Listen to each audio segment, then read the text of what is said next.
Hey everyone, welcome to the Func Med Nation podcast. I'm your host, Dr. Steve Noseworthy. The views and opinions expressed by my guests in this podcast are not necessarily consistent with my own views and opinions. However, I do my best to be respectful of their views and opinions as they express them, even if they differ from my own. Now let's get to the podcast. I think you've done a great job of laying the groundwork of understanding, at least fundamentally, how the brain and the immune system interact with each other. And I think most people in functional medicine these days understand that changes in the immune system affect brain function. We're looking at that relationship from the other direction. And you're expanding this into now there's a memory capacity here and there's a modulating capacity. So on the clinical side, there's a couple of things that pop out to me that are so very common in clinical experience. We just kind of mentioned that more complicated case.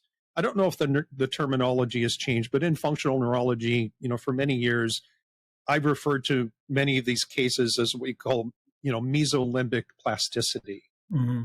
So what I would like to do is have you talk about mesolimbic plasticity, maybe the kind of the mechanisms behind it, how it presents clinically, and then maybe start talking about how we can put the brakes on the mesolimbic system and how does all of this relate back up to the insular cortex? Because to me, that is probably the most obvious expression of when the how do I want to say it? When the neuroimmune system goes wrong, that is what I think it looks like, at least in the people that I work with. Sure. Right. So let's have that conversation about the mesolimbic system and plasticity, and then maybe merge into talking about parts of the brain that help to control that. And, I think part of the conversation should be the role of the vagal system and then harnessing that from a therapeutic standpoint. And I think what I would love to leave people with is not just the mind-blowing aspect of, hey, guess what? There's stuff that we don't understand and you need to know it, but a little bit from the application side, okay, I know it, what can I do about it? Sure. Knowing that we're not going to solve that whole puzzle just in one conversation.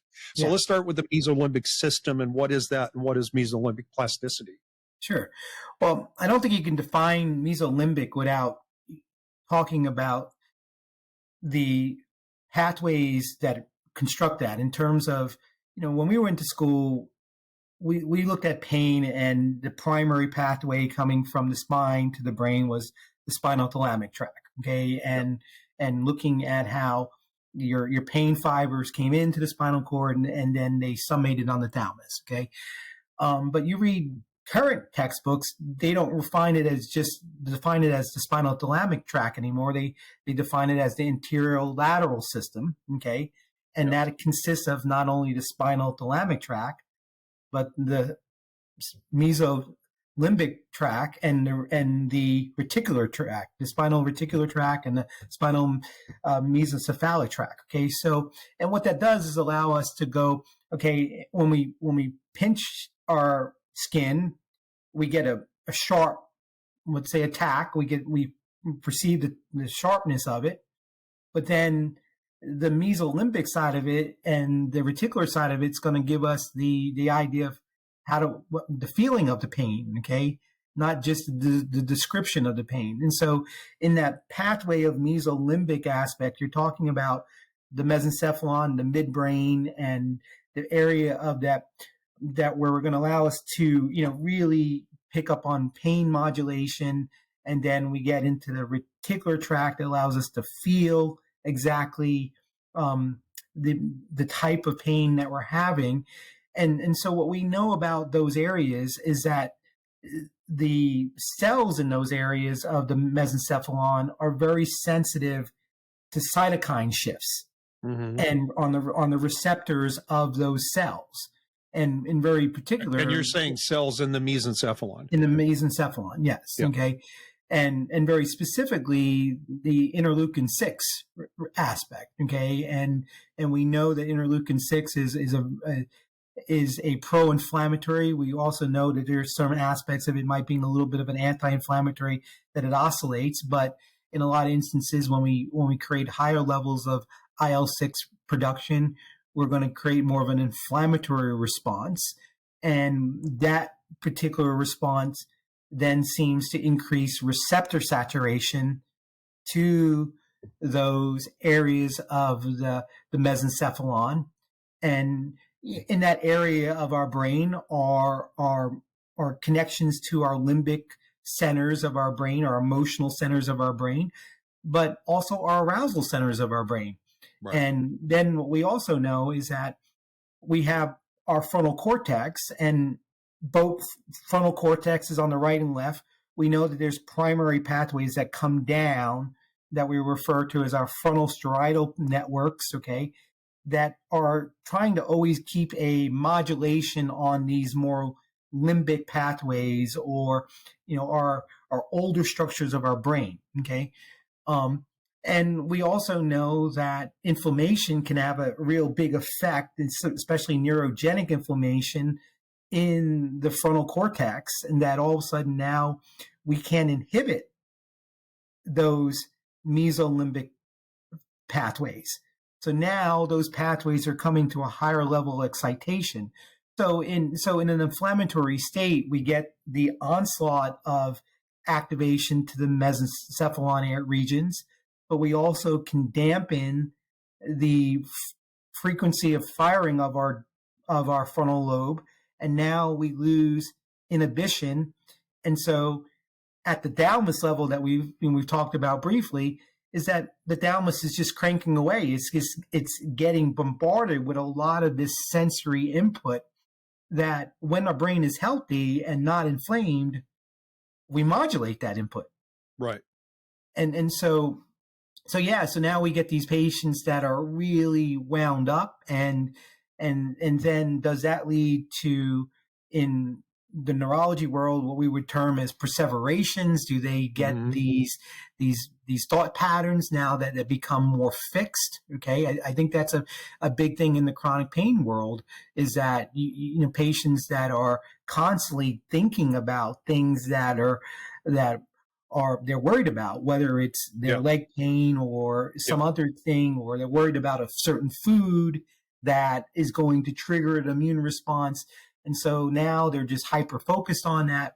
And so, so we're just getting this multiple loops that are happening simultaneously, from the inflammatory response. Let's try to connect that back, because I think you said something very important there, is that, you know, with perseveration, like we know a lot of chronically ill people, like this is so important that I actually have a question on my intake form.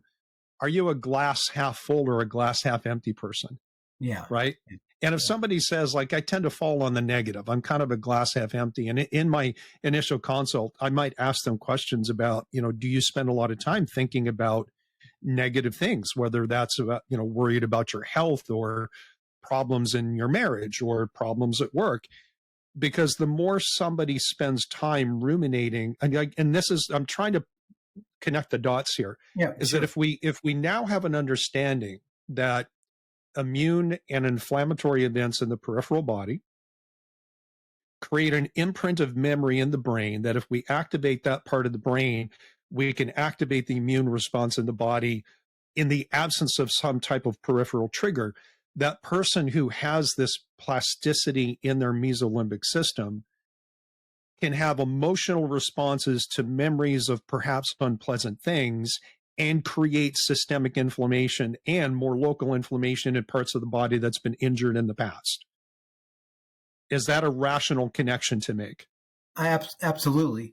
Yeah. And I can take it one step further by saying that within that area that we're talking about, which the mesencephalon, we're talking about the upper region of the brainstem. Okay, we also know it's intimately related to an area of the brain called the basal ganglia. Okay, and you know, the traditional thought of the basal ganglia when we went through neurodip class was the fact that we had two primary pathways that were in the basal ganglia: the direct pathway that allows for excitation to the cortex, and then the indirect pathway that is providing some level of modulation. Okay. Right. Well, we also now know through a lot of network studies that the left hemisphere has a greater influence on the activation of the direct pathway, where the right hemisphere has a greater influence on the indirect pathway. And then let's say about 15, 20 years ago, they uncovered a very specific pathway that's only coming from the right side of the brain called the hyperdirect pathway.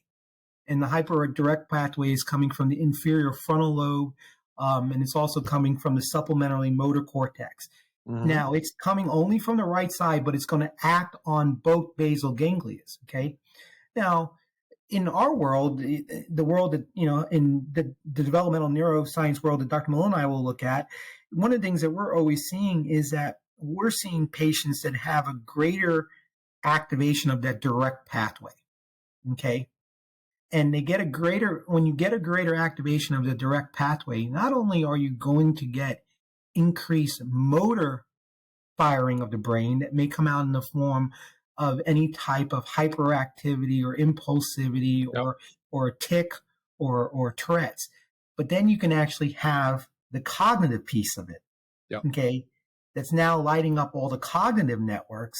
And there comes what you're talking about, that illumination, the perseverations, okay? So, and what we're also looking at, and then again, in the earlier work of the T-cell polarization was the idea that, does the left brain tell the immune system to go? Does it turn on the Th17 immune response? Does it promote more of maybe even the Th2 immune response as well? Okay. Or just generally the immune response in the general context. Okay. Right. And so now all of a sudden that you get this person that might be pushing that left brain activation because their own thought pattern. But then what if they're getting online and now they're part of this, whatever Facebook group they are for their syndrome or whatever, and they're just getting reinforcement of that. Okay. Yeah. Could they literally just be stimulating the heck out of their left hemisphere that's continuing to drive a pro-inflammatory response?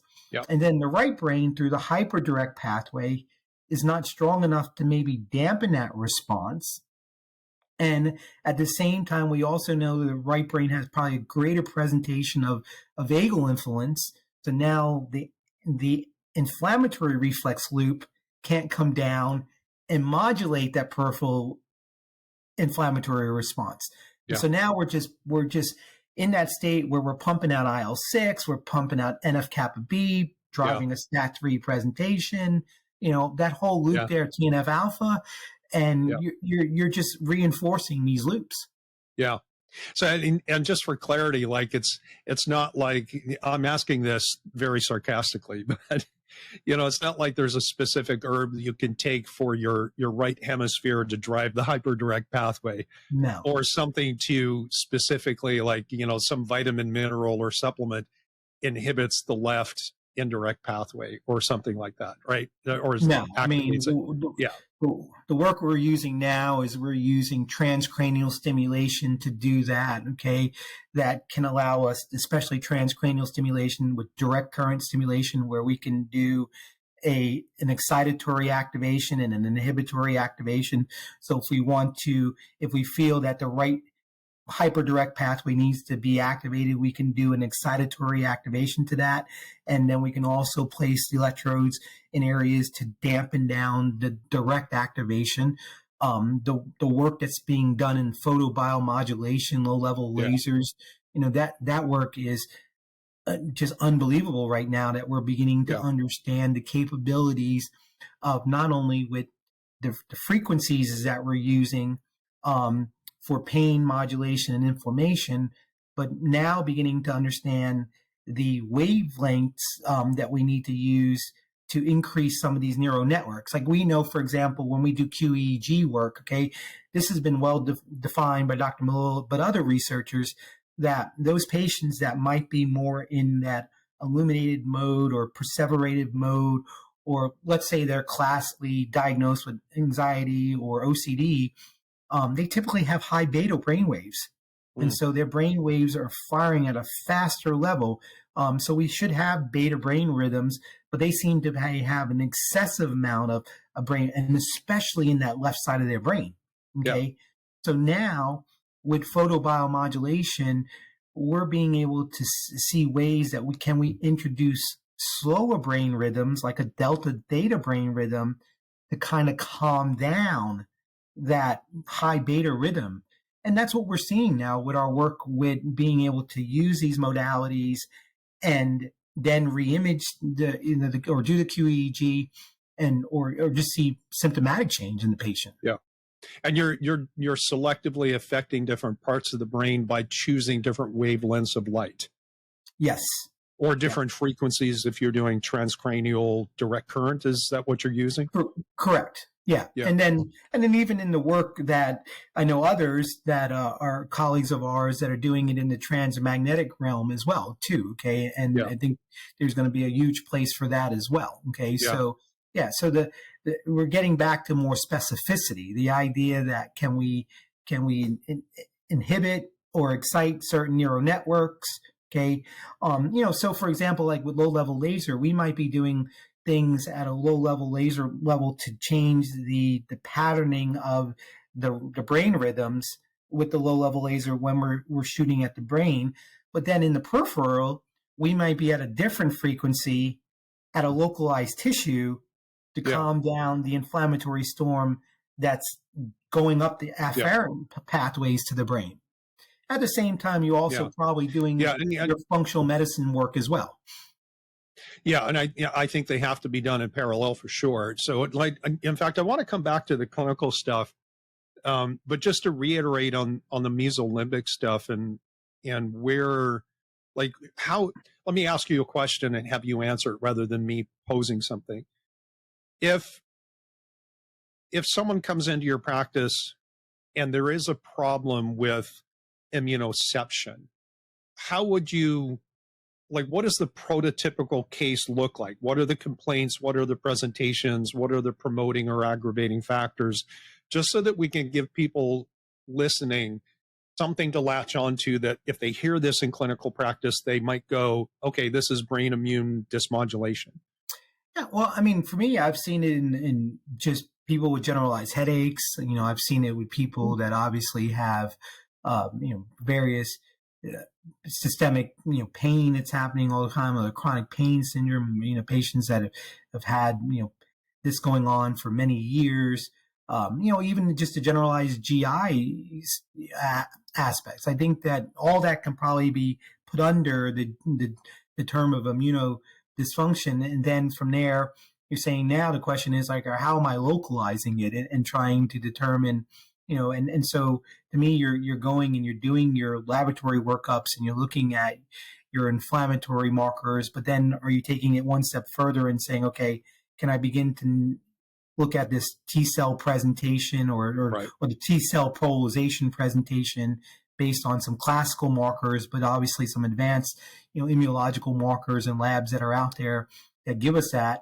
But yeah, I think for me, then also paying attention to, again, are these patients that, for example, you look at somebody that if they have, let's say, a low right brain hemispheric, they may not be as bodily aware of their issues as either. Okay. They may not have this true sense of self. Okay. So we see that in the autism world, but you can see it in the adult world. You can see, patients that, if it's an adult patient and they walk in with, let's say, hey, I may have an adult ADHD, or, some of the adults that I've worked with over the years, definitely already have, a diagnosis of, like, say, Asperger's or something like that, or maybe have an OCD disorder.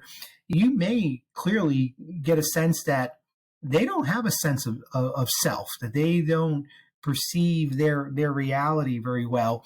And so again, I think that, keys you on to, like, even some of the symptoms they're telling you, like, may not match up to, like, it's a very bizarre clinical presentation, right? What they're telling you doesn't make sense. There doesn't seem to be like a anatomical relation to it, right? That you're going, okay, these symptoms are not jiving with each other. So to me, I think that's a patient that I would look at and go, okay, is that a low right brain type of problem? And are they having really difficulty with interoception? And now knowing that the right insular cortex has so much to do with immunoception, Yeah. Yeah. So that's what I'm looking at there is like, do they have a pattern of where maybe some of their symptoms are not matching up, Right. in So does how, that, do you think, can that manifest in just in doing your initial history? Because I've had many clients over the years where I'm asking them questions about, if this, then that, or how does this show up? And the answer is, I don't know. And it's usually, I've never paid attention to it. Mhm. And, it seems to me like every time I've had a problem, like I know I have a problem and Yeah. I usually know what flares it and what helps it. But there's a lot of people out there that just don't seem to have that awareness. Now, is it a problem of they're not paying attention, or do you think it's a problem of interoception and that right hemisphere and that insular cortex maybe is not as robust as it could be? Yeah, I think it's definitely that. I think it's probably more the idea that, especially when you even go to examine them and you start doing like some tactile examinations or you do some parietal lobe testing and they don't connect to their body. Okay. And so, yeah, I think to me that from what I've seen is that you see a lot of patients that seem to be disconnected from their body. They don't have that Yeah. perception. Because I know for me, like, I'm a pretty right brain dominant person. And so, yeah, I'm very hypersensitive to, overly sensitive to my body's, input and stuff. So Yeah. I think for someone who experiences that in more of a hyper state, okay, I'm always blown away when I see it in patients that clearly, like, no, they're hypo aware of this. They Yeah. don't have much sense. And even some of the descriptors of how they describe stuff, like you said, like, I don't know, I'm not Yeah. aware of this. Okay. Yeah. Do we Yeah. have any evidence that you're aware of that if someone has a really high functioning insular cortex right hemisphere, that these are the people who are more empathic, people who have like gut intuition? They feel the pain and of others. Is that a connection we can make? Absolutely. You can make that connection. You can make that, the primary um, emotions of the right hemisphere are empathy and sympathy and disgust and actually this new term that's been showing up in the literature now called rejection sensitivity. Okay, that the right brain is and really from a standpoint of looking at this on a social context, what could be one of the worst things that could happen to us is that they're socially rejected Rejected. Yeah. from society or their family for some reason. Okay, so so the idea that the right brain is more about these what they refer to as negative emotions. Okay, that and back to the world of development of especially in the autism community and throughout the spectrum. Many of those children and adults, they don't have empathy, they don't have sympathy, or Yeah. they don't experience disgust or shame. Okay. Right. So now the flip side of that, in the world of the creatives actually have a high right brain. So what you're describing is what we see in a lot of these amazing musicians or artists Mhm. or movie producers that tend to have these very gifted right hemispheric aspects, but it makes them more prone to having these very overdriving emotions that Right. really can cause them a lot of problems and cause social anxiety, can cause depressive disorders. Okay, so can cause eating disorders. Actually, Dr. Melillo and I did a podcast recently on that whole conversation of that topic. So Yeah. Yeah. Yeah. It's all fascinating stuff. All right. Let's merge into the vagal system. You were just talking about transcranial stimulation. So I know that there are many different methods to try to activate the vagus, right? There's Mhm. transcranial, there's magnetic, there's transcervical, there's auricular, and probably the most common thing practiced in functional medicine are simple things like coffee enemas, Yep. with the idea that the polyphenols can drive sensory afferentation up through the vagal afferent system into the vagal nuclear system and then back out through the efferent. So out of all of those things, it sounds like you have a much broader perspective on this than I do. Of all those different options, like you mentioned the transcranial stuff, is that because that's the easiest thing for you to do and study, or is it because you've compared that to, say, the auricular approach and you found it to be more effective? Like, what's your sense of the different modalities available to drive the vagus? And that's presupposing that we understand that vagal output and control is one of the ways that we can connect brain and immune system and start to control that relationship. Yeah. Well, we are playing with different vagal systems right now. We're actually playing with one of the units that Dr. Tracy has worked on with his team, and that would probably be more the cervical unit that we'd be using. But we all have also used different forms of auricular, and also using low level laser as a potential way to impact the vagus.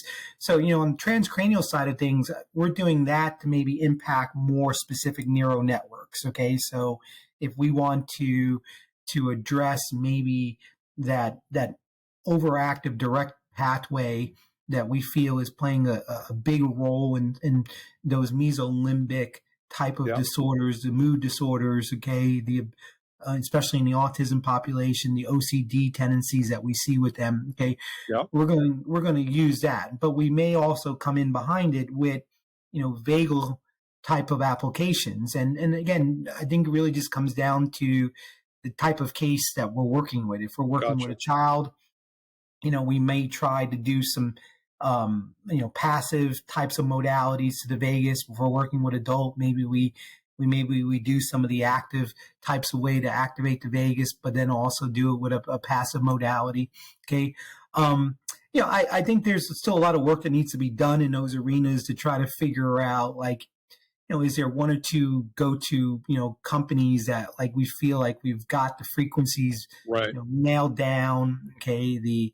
And I know, like I said, we feel very confident that, the work that's coming out of Tracy's lab in Long Island, they seem to be the really big pioneers in this work. So we're looking at that unit that they're using, to see how we can. I know, like, for example, we have a study that's coming out of Rob's lab in the next month or two on heart rate variability that he's done, and being able to look at, again, addressing the brain asymmetry. So I know where our work is going next is that we're going to try to look at more of these vagal mechanisms into immune modulation, and also can we use that to make a change in brain asymmetry and in that functional imbalance. And then we're going to start trying to nail down what are some of the most stable, blood markers that we can look for. Because I think that I'd like to get your take on that in terms of, like, labs and how you feel about, the stability of actually measuring cytokines. And, because I think to me, there's challenges there for sure. There's challenges on that. Okay. And whether you're doing it, through flow cytometry or, and so, I think that's where we want to go with that, is trying to nail down, okay, what are some of the markers that can give us, we're going to get maybe the systemic relationship, but we may not get the local relationship that's happening. And I think that's one of the biggest things. Like, there are many labs now that offer, serum cytokine levels, but, what you find in the serum is just the sum total of all the different places and parts that are making cytokines. So that's kind of like a global average. But I think, especially now with this perspective that the immunoception, at least a component of that, is local tissue memory. It is quite possible that in local tissue, whether it's a joint or your thyroid or your pancreas, that local inflammatory environment can be completely different than what you're seeing in serum. Yeah. And so I'm not saying there's no utility in measuring serum cytokines or doing something like a lymphocyte map and looking at cell populations. I just don't know that you can extend it beyond, this is a reflection of global status, which may or may not have anything to do with the particular system or tissue I'm interested in. And that's one of the big challenges.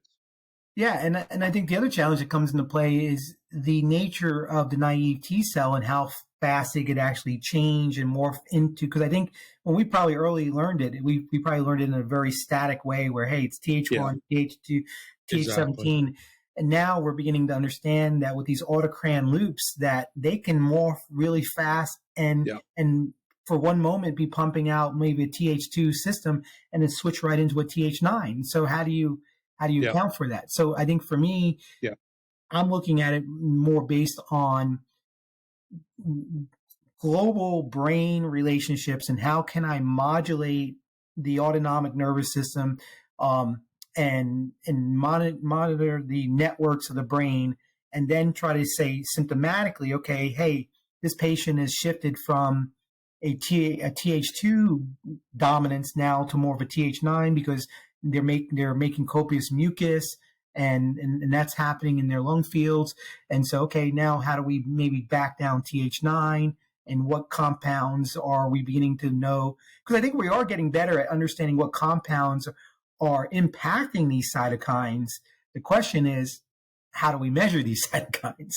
Well, and I think maybe another aspect that I've struggled with is that if you take any herbal compound and go to PubMed and try to figure out which cytokines it either increases or decreases, sometimes it's a combination of things. Yeah. And sometimes it's context specific. Like in one circumstance, compound X will do one thing in a particular cell type, but a different context will do the opposite. Or it's just it's never easy. Yeah, is maybe the takeaway. And that's where I think go ahead. No, please finish that, because I wanted to go back to the transcranial stuff.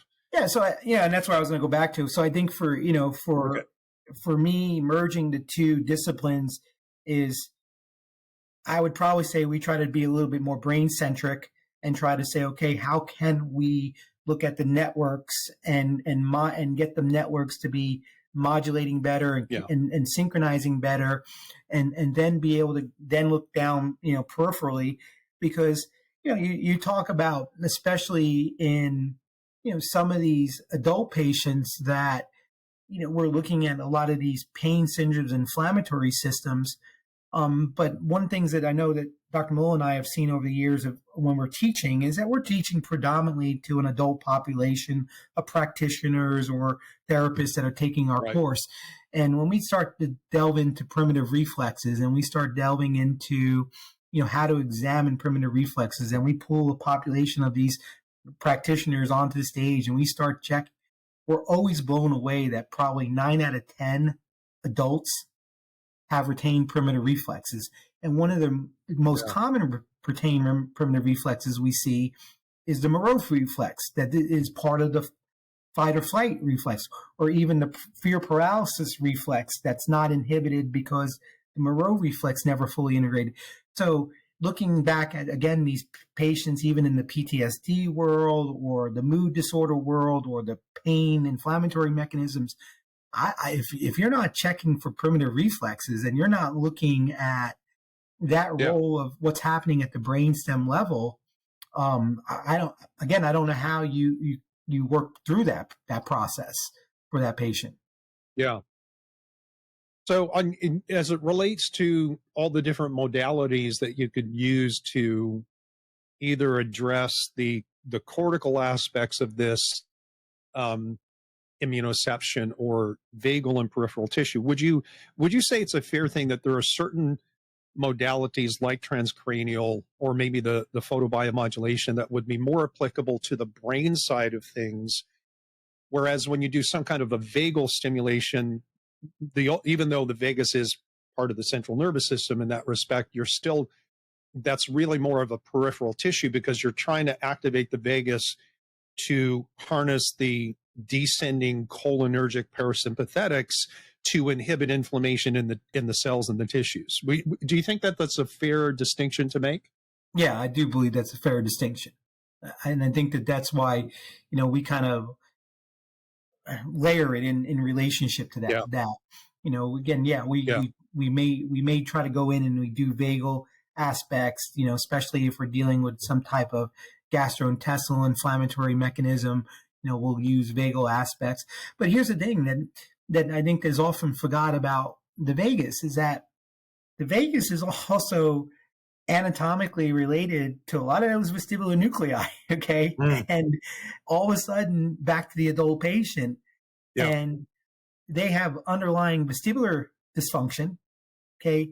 Which really might be built on top of the fact that they actually have retained primitive reflexes Primitive. that have to do with the vestibular system, like the asymmetrical tonic neck reflex, the symmetrical tonic reflex, or the tonic labyrinth reflex, and you haven't looked for that, you may Yeah. not get, because the immaturity in the brainstem itself, that you might be going in there and you might be trying to drive a vagal activation, but the overall system Right. longitudinally is Yeah. very immature.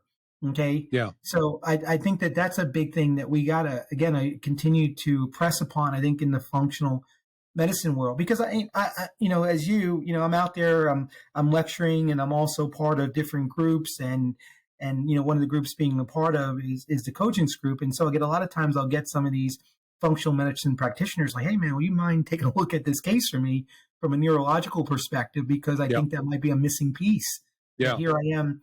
And sometimes it leads to self-doubt to some of these practitioners that are out there that, hey, they're sharp people. They're in these groups.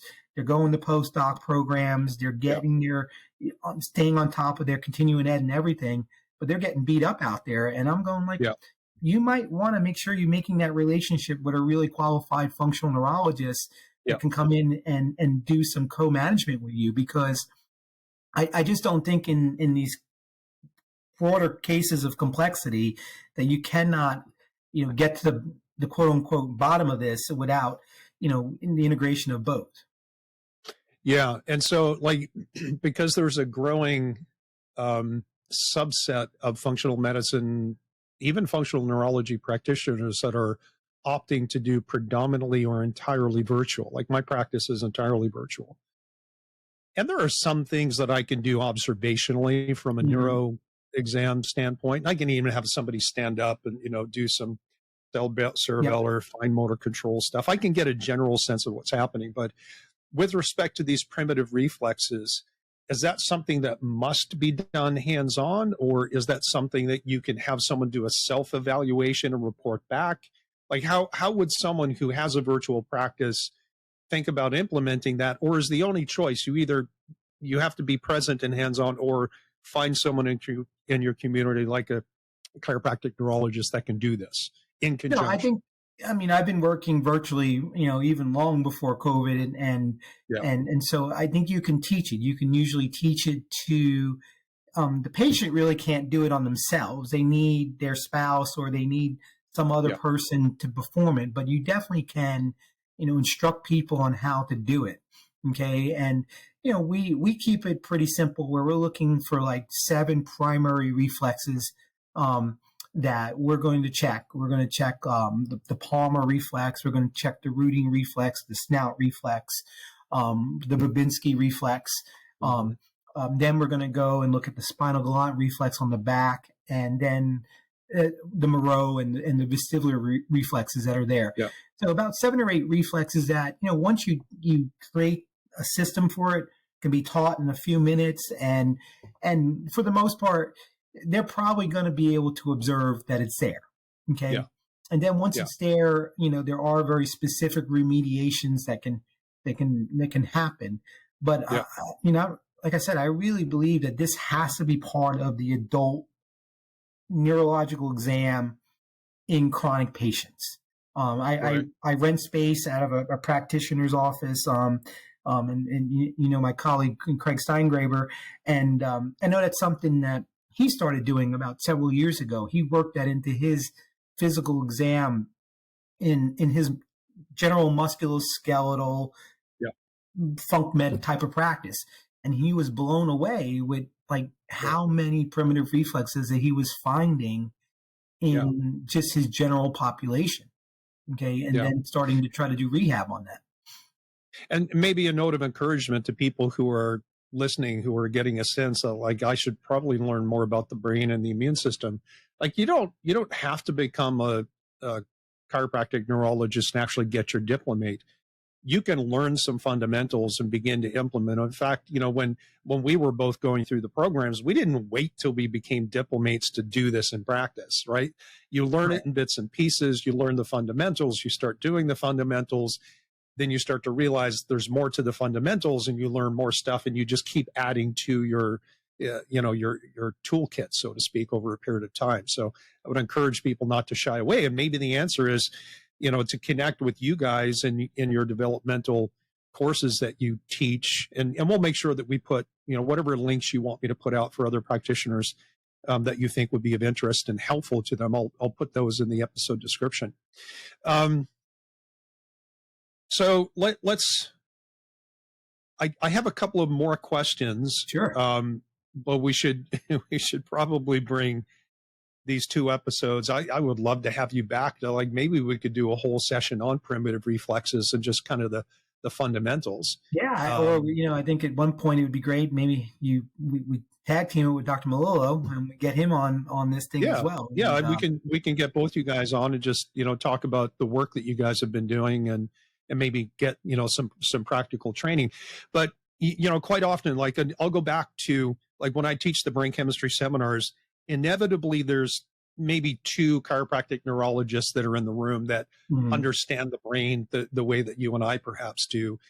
Everyone else is completely naive. They have whatever basic training they had with their DC or DOM or MD degrees, but they really don't understand how the brain works. So we keep it very, very simple. And one of the things that I quite often encourage people to do, when they're presented with these immunoception type cases where the brain and the immune system are just not working together well, and maybe there's some aspect of this mesolimbic plasticity, maybe there's some vestibular issues. I tend to present it in the case of, for example, with a mesolimbic plasticity case, that part of the brain that controls stress responses and inflammatory responses is just very good at being stressed and inflamed. Correct. And once you develop this negative or maladaptive plasticity, you can't undo that. It's not like you can go in and snip the wires, stop the system from working. What you can do, though, is increase the adaptive or positive plasticity of other systems that are the natural braking mechanisms, right? And the vagus activation will be part of that. But I generally tell them, you want to activate the frontal lobe and the cerebellum. And that's very generic. I understand that. Yeah. And it's not patient specific. And then I will ask them, what's the one thing you can get people doing that uses their cerebellum and the frontal lobe? And usually there's crickets. And then my answer typically is exercise. Yep. And particularly exercise, things that you've not done before or haven't done for a long time, things that involve changes in position and balance. And I do remember one doc in one seminar, he, basically after this discussion shared that he had a long-standing history of anxiety and chronic pain and all this kind of stuff. And he and his wife took up ballroom dancing. And after 3 months of ballroom dancing with no other changes in his life, all of a sudden his anxiety was gone. And so the whole class was like, holy crap, that is amazing. But that's how the system's designed. So at a very generic fundamental level, what is one thing that you would encourage practitioners to think about coaching and counseling their patients on that would be at least start moving their brains in the right direction to start getting control of interoception in general and maybe immunoception more specifically? I mean, first thing is just muscle tone. I mean, I think that would be the biggest thing. I know even when in the child developmental arena, I mean, we're just, how many sit-ups can you do? How many push-ups can you do? Can you do some chin-ups? Can you do those? Okay, can you do those? Okay.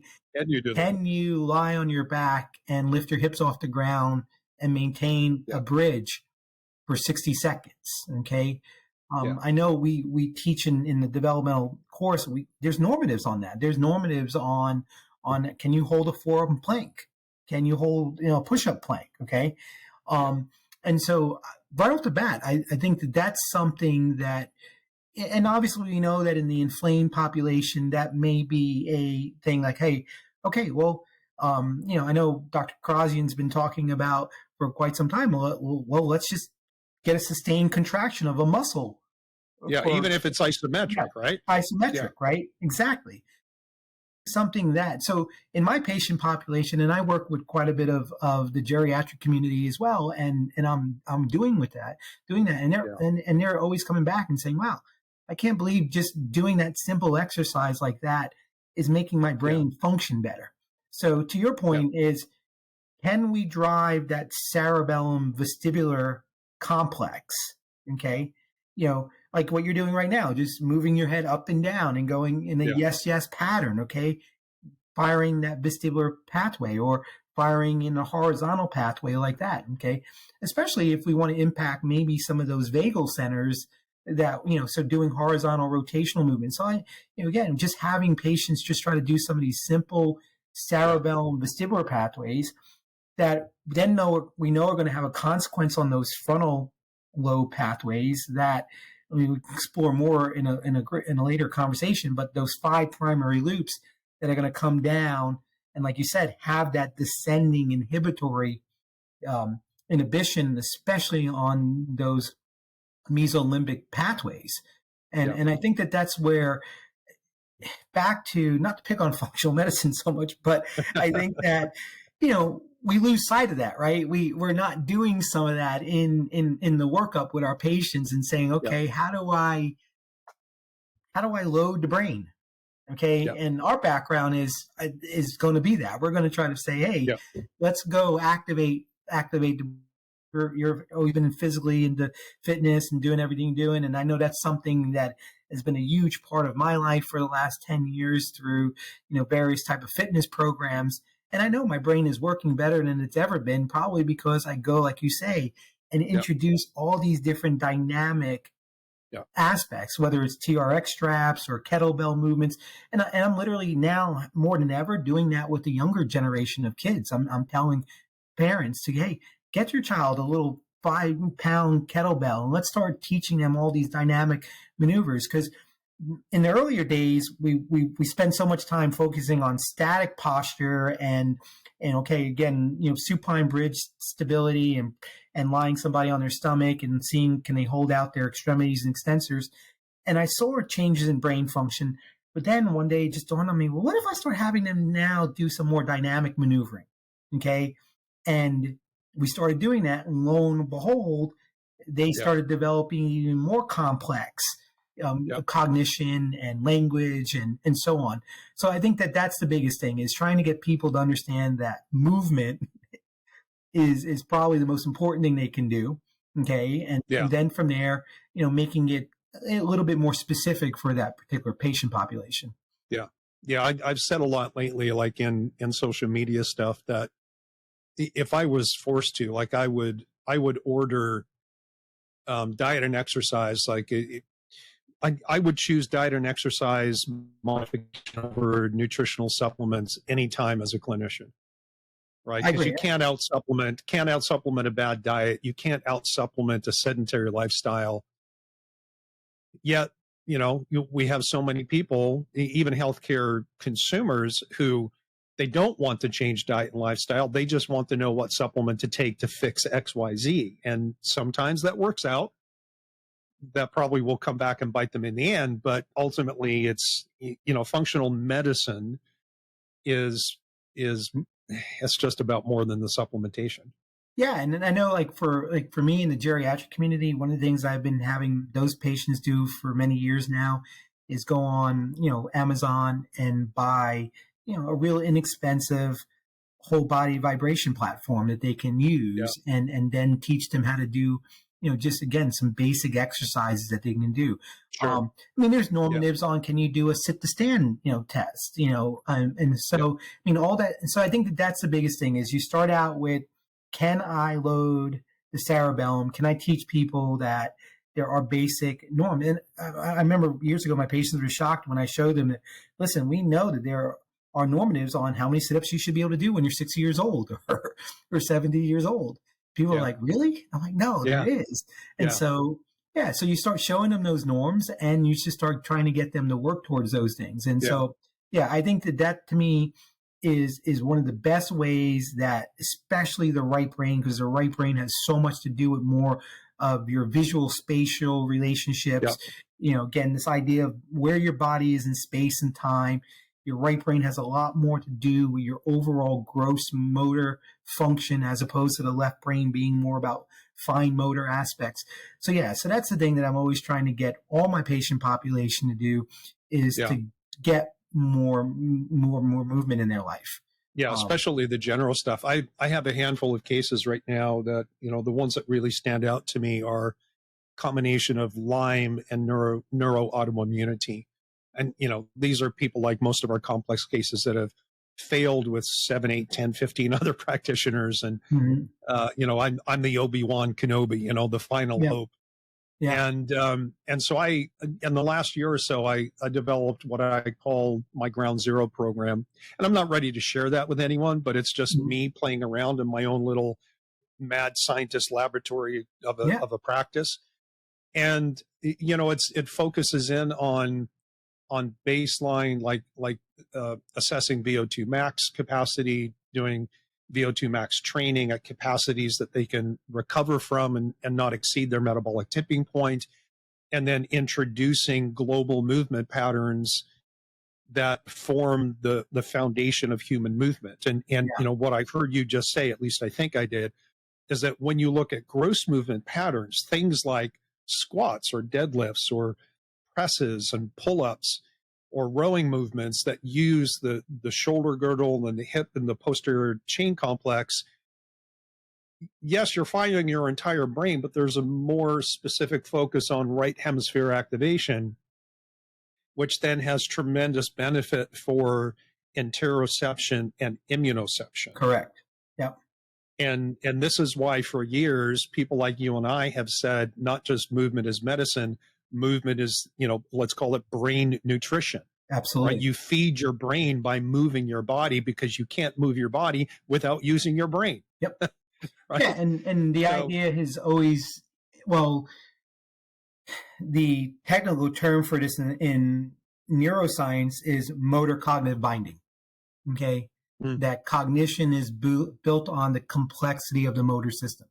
Okay. And this is, again, work that Dr. Melillo has extensively written on with Dr. Leisman for many years. They have multiple papers on this, and the textbooks alluded to this. But, and this is what we again see in the developmental world, okay, is that in these children with these various developmental disorders, and regardless of where they are in the spectrum of that, or even genetic disorders, okay, I work with a lot of genetic disorder children, and again, you see the simplicity of their motoricity, and hence why there's very limited capacity on the cognitive component of it, or even in the social, emotional development. Now, as you start maybe improving on some of those milestones that should have happened in the early development of under 3, because again, the primary hemisphere that develops is below 3 years old is the right hemisphere. Okay. And so when you look at, that, and you see that in these children where you go, wow, they have low muscle tone, they have vestibular issues, they now have ocular motor alignment problems. Okay. Yep. They maybe had retained primitive reflex, like the rooting reflex that never actually fully developed, and they couldn't latch on to the nipple. So now, okay, they don't get the benefit of the breast milk. What are we doing to the microbiome? I mean, all these things that are happening there. Okay. But even in the adult, you can look at it and say, okay, hey, I mean, I really believe that a lot of the primary problems in these chronic cases are probably mostly due to underlying problems in that right hemisphere. And now we start treating into it more, that we're going to have so much more success with these cases. Yeah. And I think, this whole, the motor cognitive binding, like anybody who has a child, like, that they learn to pick their head up, roll over, sit, stand, and walk well before they can speak or, start to think with any type of rational, critical reasoning. And the motor system develops in that sense way before all the, the other higher capacities. we should probably call it quits just for the moment. And maybe, over the next day or two, we can talk about getting both you and Rob on. I would keep talking, but I want to respect your time. So let's leave it with this. What is your advice to someone within functional medicine who maybe doesn't have a robust understanding of the immune system or the neurology system, who's dealing with complicated cases where the standard protocols that you normally use aren't working?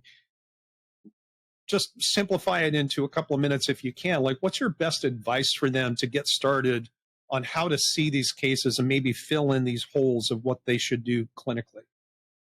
Yeah, I mean, I think it just starts at, with your educational process, whether they can catch a course, through, the Karazian Institute or Cogent Immunology. And I don't think you have to delve into every one of those courses to become a master. I think you can segment it in and even, take some of the courses that, Dr. Melillo and I are currently teaching that, we've made it segmental. And so we try to, take a specific topic and narrow in on that particular topic. But I think that that's the biggest thing, is that if you're trying to get to some, or even some of the stuff that Jeff Bland's been doing recently with Aristo Rajani and others, that, gets you into that mindset of understanding immunology. I would highly recommend that patient get Abbas's book, Basic Immunology, as kind of like their base time textbook to begin to learn the terminology, because I think it's the terminology that really gets people caught up. That the difficult thing with that is that terminology changes, every few years. Like terminology that was used, if you read an immunology or even a brain paper from 15 years ago, sometimes the terminology today is different, and you can easily get tripped up that way. Yeah, and I think you bring up a great point that we talked about, like the T cell polarization. If you're reading a paper that's 2010 or from 2000 to 2010, that's not how we look at T cell polarization anymore. 2015 and beyond has changed the whole way we look at that. So exactly. I think that trying to, one, at least get a framework of the basic anatomy and some of the basic physiology. Read papers. I mean, I know you're reading papers, I'm reading papers. I think that you try to read a couple papers a week, and that'll help reinforce some things. And then, you try to find some of these webinars or, some of these courses that are online that you can take and delve into it. And like, I think the point that you made about going through Neurodiplomate was, we'd leave a weekend course and then you start applying it. And I'm sure, because I know I've heard the T's talk about this over the years, and I'm sure you have the same feelings, is that, how many people show up in a weekend seminar and then don't start applying it, okay? Because they feel like they got to learn it all before they can apply it. When I know when I was learning it, some of the basic blood chemistry from you just say, Scire, just go draw blood and then go look at a panel. Just go do it. Ready, fire, aim. Yeah, exactly. And not be scared to, like, hey, you don't have to know it all. I think you just have to have some basis of it to do it. And so I think there's enough good coursework that's being taught collectively that's out there. And if you find an instructor that seems to resonate with you and your learning style, just start learning from those particular people and create a little bit of a network. And then I think you'll start picking up on this more. And the same thing with like the primitive reflex work. I mean, that's something that we can teach in a weekend to a group of practitioners and turn them into, like, okay, you're going to go out and be able to do this examination on patients and then have some treatment modalities for it. So, yeah. Right. Perfect. Awesome. Dr. Peter Scire, thank you for educational and even inspirational topic and chat. I truly appreciate it. Absolutely, my man. Thanks a lot, Steve. Appreciate it so much.